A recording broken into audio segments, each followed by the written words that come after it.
నమస్కారం నాగార్జున గారు. నమస్తే అంజీ గారు. ఈ వల్లభనేని వంశీ గారిది ఏందండి, అరెస్ట్ అయ్యారని ఒకటి హల్చల్ చేసేసారు.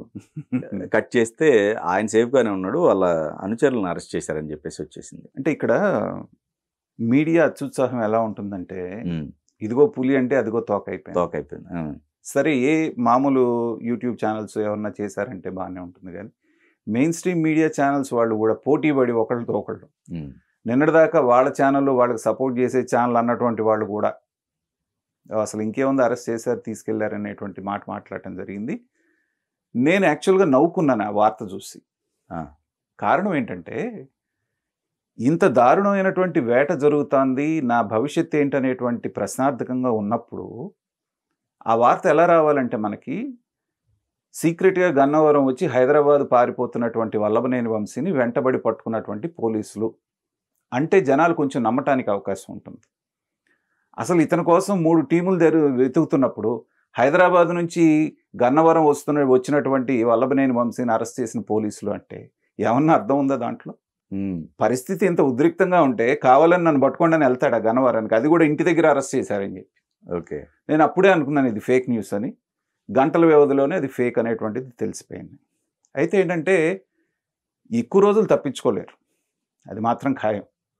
నాకున్నటువంటి అవగాహన ప్రకారంగా నాకున్నటువంటి సమాచారం కూడా ఏంటంటే, అతను దేశంలో అయితే లేడు. ఓకే, తెలుగుదేశం కార్యకర్తలు కొడాలి నానినైనా క్షమిస్తారేమో కానీ, క్లియర్గా చెప్తున్నాను నేను, ఎప్పుడు కాకపోతే ఒక్కప్పుడైనా ఏదో క్లీనర్ స్థాయి నుంచి వచ్చినాడు వాడు అలాగే మాట్లాడతాడులేని అతన్నన్నా క్షమిస్తారేమో కానీ, వల్లభనేని వంశీ ముక్కు నేలకు రాసి క్షమించండి అన్నా కూడా ఎవరు క్షమించరు. ఎందుకంటే అతను చేసినటువంటి పాపం, అతను చేసినటువంటి తప్పు అంత పెద్ద తప్పు. దాదాపుగా తెలుగుదేశం కార్యకర్తలే కాకుండా మనసున్న ప్రతి వాడిని అతను మాట్లాడినటువంటి మాట, రాజకీయాలతో సంబంధం లేనటువంటి ఒక ఆడమనిషి మీద అతను మాట్లాడినటువంటి మాట వైఎస్ఆర్సీపీ పతనానికి ఆ రోజే బీజం పట్టింది. సో అలాంటి వ్యక్తి తనకి ఎంత దారుణమైనటువంటి ట్రీట్మెంట్ ఉంటుందనేది అతనికి అర్థమయ్యే ఈ దేశంలో ఉంటే సేఫ్ కాదని చెప్పేసి బయట ఎక్కడన్నా తలదాచుకుంటున్నాడేమో అనేటువంటిది నా అభిప్రాయం. ఎందుకంటే వీళ్ళందరూ కూడా సాగినంత కాలం వీరాది వీరుల్లాగా, నేను పరిటాల రవి అనుచరుణ్ణి, పరిటాల రవితో తిరిగాను, నేను ఫ్యాక్షను గీక్షను, ఇన్ని కబుర్లు చెప్తారు. అయిన తర్వాత కౌంటింగ్ జరుగుతుండగానే కొడాలి నాని గారు తర్వాత వల్లభనేని వంశీ ఎలా వెళ్ళిపోయారు మనం చూసాం. కౌంటింగ్ అదే కదా మనం లాస్ట్ చూసిన విజువల్. అవును, వల్లభనేని వంశీది. కొడాలి నాని అన్న తర్వాత ఒకసారి ఏమో కనిపించాడు. లేదు, ఇంకో బయట రిలీజ్ అయింది, ఫారెన్ లో అనుకుంటా, బయట ఎక్కడో ఉండి చేస్తుంటాడు. అవును. సో వీరులంటే ఎవరండి? ఓడిపోయిన తర్వాత దమ్ముగా నిలబడి ఏం చేస్తారో చేయండి అనేవాడు వీరుడు అంటాం. అంతేగాని నీ చుట్టూ అధికారం, పోలీసులు, నీ గుండాలు వీళ్ళందరూ అధికారంలో ఉన్నప్పుడు సాగిచ్చేవాడు మగవాడని అనిపించుకోవడం కాదు కదా. ఇప్పుడు నిలబడితే అది మగతనం అంటే. కాబట్టి వాళ్ళ సంగతి వాళ్ళకి తెలుసు, వాళ్ళ భవిష్యత్తు ఏంటనేటువంటిది. ఎవరైతే తెలుగుదేశం కేంద్ర కార్యాలయం మీద దాడి చేశారో, ఎవరైతే అనకూడని మాటలు అన్నారో, చేయకూడని పనులు చేశారో వాళ్ళందరూ కూడా శిక్ష అనుభవించి తీరవలసిందే. ఇవాళ వీళ్ళందరూ కూడా మన దేవినేని అవినాష్ దగ్గర నుంచి, లేళ్లాపిరెడ్డి దగ్గర నుంచి, నందిగం సురేష్ వీళ్ళందరూ కూడా యాంటిసిపేటరీ బెయిల్కి వెళ్ళారు. నిన్న హైకోర్టు ఏం చెప్పిందో చూసాం మనం. అసలు వందలాది మంది వెళ్ళి ఒక పార్టీ ఆఫీస్ని మీరు దాడి చేయటం అనే దాన్ని ఎలా సమర్థించుకుంటున్నారు మీరు అనేటువంటి సూటి ప్రశ్నలు వీళ్ళకి వేయటం జరిగింది. దానికి సమాధానం చెప్పుకోవడానికి వీళ్ళ దగ్గర ఏమీ లేదు. కాబట్టి ఏదో సమయాభావం వలన ఎల్లుండికి పోస్ట్ చేయడం జరిగింది 5వ తారీఖు నాడు. 5వ తారీఖు వీళ్ళ భవిష్యత్తు ఏంటనేటువంటి తెలుస్తుంది. నాకు తెలిసి ఖచ్చితంగా యాంటిసిపేటరీ బెయిల్ రిజెక్ట్ చేస్తారని నేను అనుకుంటున్నాను వీళ్ళందరికీ ఖచ్చితంగా. ఎందుకంటే ఇప్పటికే కోర్టు యొక్క రెప్యుటేషన్ మీదే జనాలకి నమ్మకం పోయేటువంటి పరిస్థితి వచ్చింది. ఎందుకంటే సాక్షాత్తు ఎలక్షన్ జరుగుతున్న రోజున తీసుకెళ్ళి ఈవీఎంని లైవ్లో సీసీ కెమెరాలో రికార్డ్ అయ్యి పగలగొట్టినటువంటి అతనికే చట్టం ఎన్నాళ్ళు రక్షణ కల్పించిందో మనం చూసాం. అంటే తర్వాత మళ్ళీ పిన్నెలకి ఆప్షన్ ఇవ్వలేదుగా. ఆప్షన్ ఎందుకు ఇవ్వలే? మీరేమన్నారు? ఫస్ట్ ఎలక్షన్ కౌంటింగ్ అయిపోయే వరకు అరెస్ట్ చేయొద్దు అన్నారు. అప్పటి వరకు సరే, అది కూడా తప్పే. ఇప్పుడు బెయిల్ మంజూరు అట్లా అనుకుంటే అలా చూసుకో. ఆ తర్వాత కూడా ఎప్పటికీ 4వ తారీఖు కౌంటింగ్ అయిన తర్వాత అతను దాన్ని రిజెక్ట్ చేసింది ఎప్పుడు? మీకు 10వ తారీఖు 12వ తారీఖు జరిగింది. అదేలేండి, ఇప్పుడు గవర్నమెంట్ వచ్చినట్టయితే ఇది కూడా అయ్యేది కదా. అయ్యేది కాదు కదా. Okay okay right. ఇప్పుడు అప్పటి వరకు కూడా నేరస్తుడికి మీరు వెసులుబాటు ఇచ్చినట్టేగా. Okay okay. ఇప్పుడు నేరస్తుడికి హక్కులు ఎక్కడ ఉంటాయండి? రాజ్యాంగాన్ని చట్టాన్ని చేతిలోకి తీసుకొని ఇచ్చేసినటువంటి వాడికి మీరు ఇచ్చేస్తున్నారంటే మీకుండే టెక్నికల్ పాయింట్స్ మీకు ఉండొచ్చు, కానీ సాధారణ ప్రజల్లోకి ఎలా వెళ్తుంది అంటే చట్టం ఉన్నవాళ్ళకి చుట్టం, అధికారంలో ఉన్నవాళ్ళకి చుట్టం అన్నట్టుగా సాధారణ జనం భావించేటువంటి అవకాశం ఉంది. రైట్. బ్రాడ్ డే లైట్లో తెలుగుదేశం ఆఫీస్ మీద పడి వందలాదిగా వెళ్ళి పగలగొట్టి అక్కడ మనుషుల మీద హత్యాయత్నం చేసినటువంటి వాళ్ళకు కూడా 307 కేసులు ఉన్నటువంటి వాళ్ళకు కూడా మీరు కనుక యాంటిసిపేటరీ బెయిల్ మంజూరు చేస్తే తప్పుడు సంకేతాలు ప్రజల్లోకి పంపించినట్టుగా కోర్టు మీద కూడా అపోహలు కలిగేటువంటి అవకాశం ఉంది. కాబట్టి ఇవన్నీ కన్సిడర్ చేస్తారు అనుకుంటున్నాను నేను. ముందు మీరు వెళ్ళి లొంగిపోండి తర్వాత చూద్దామనో ఏదో రెగ్యులర్ బెయిల్కి రండి అనో ఏదో అంటారని నేను అనుకుంటున్నాను. సో ఎవరిని వదిలిపెట్టేటువంటి పరిస్థితి లేదు. ముఖ్యంగా ఇప్పుడు మనం గమనిద్దామండి, వైఎస్ఆర్సీపీ పార్టీ ఎలాంటిదైనా కూడా దాంట్లో ఉన్నటువంటి వాళ్ళందరూ కూడా ఒక సపరేట్ స్కూల్. బూతులు మాట్లాడాలి, చంద్రబాబు నాయుడు గారిని పిచ్చిగా విమర్శించాలి, పవన్ కళ్యాణ్కి 3 పెళ్ళిళ్ళు అనాలి, ఇలాంటి వాళ్ళేగా మనం చూసింది.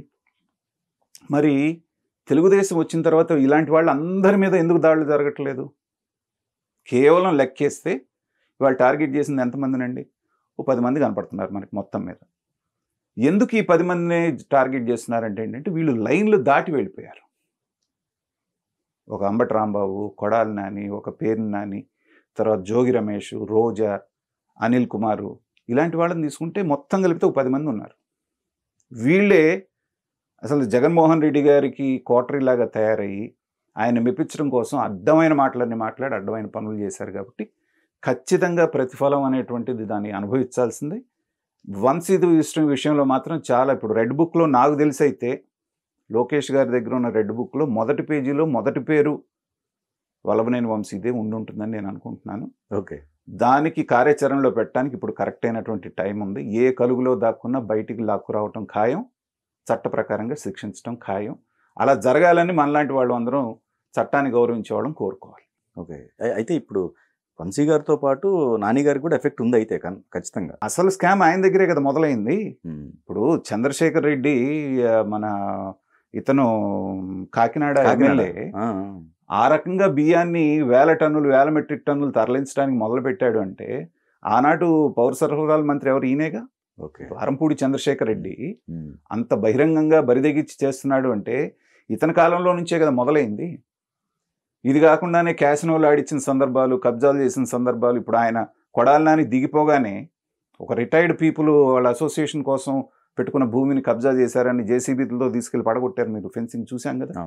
అలాగే థియేటర్ను ఒకటి ఆక్రమించినటువంటిది ఉంది. ఇలాగ అనేకమైనవి ఉన్నాయి. Okay okay. కానీ ఏంటంటే ఇది 1 by 1 అనేటువంటిది రావటం జరుగుతుంది. అందుకనే వాళ్ళ భవిష్యత్తు ఏంటో వాళ్ళకి తెలుసు కాబట్టి కలుగుల్లో దూరిపోయి ఎవ్వరూ కూడా బయటికి కూడా కనపడకుండా బిక్కుబిక్కుమంటూ బతుకుతున్నారు. అయితే అంజీ గారు ఇక్కడ మనం గమనించాల్సింది ఏంటంటే శిక్ష అనేటువంటిది 2 రకాలుగా ఉంటుంది. మీరు ఒక మనిషిని చేసిన దానికి పట్టుకొని 2 దెబ్బలు వేసేసారనుకోండి, అక్కడితో భయం పోతుంది. అయిపోయింది కదా, చేసిన దానికి మనకు అయిపోయింది, ఇంకెంతకు మించి ఏం వద్దులే అనేటువంటిది రిలాక్సేషన్ వచ్చింది. ఓకే. కానీ ఏ రోజు చర్య తీసుకుంటారో తెలియదు.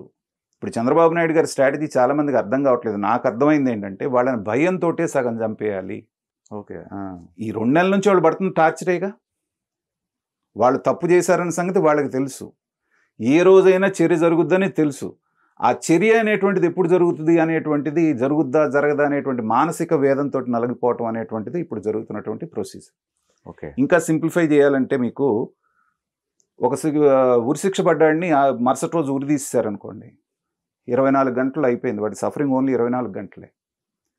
ఉరిశిక్ష ఖరారు చేసి ఏ రోజు ఉరి తీస్తారో తెలియకుండా వాడిని నెలల తరబడి అక్కడ పెట్టారనుకోండి, మీకు కసబ్ గుర్తుందా? వాడు బతిమలాడుకున్నాడు, నన్ను తొందరగా ఉరి తీసేయండి నాయన. ఎందుకంటే టార్చర్ తట్టుకోలేక ఎప్పుడు ఎన్నాళ్ళు బతుకుంటామో తెలియదు, ఎప్పుడు చచ్చిపోతామో తెలియదు. సో శిక్షించడంలో ఇది కూడా ఒక రకం. అవును. సో నాకు తెలిసి చంద్రబాబు నాయుడు గారు, లోకేష్ గారు ఈ స్ట్రాటజీ ఏమన్నా వాడుతున్నారేమో. అదిగో పట్టుకున్నారు, అదిగో వేసేస్తున్నారు అంటున్నారు, స్లో చేస్తున్నారు. మళ్ళీ స్లో అయిందనగానే మళ్ళీ మొదలు పెడుతున్నారు. ఇదేదో టామ్ అండ్ జెర్రీ ఆటలాగా నాకు అనిపిస్తోంది. చూద్దాం. ఎలా ఉంటాయి అనేటువంటి ఫలితాలు.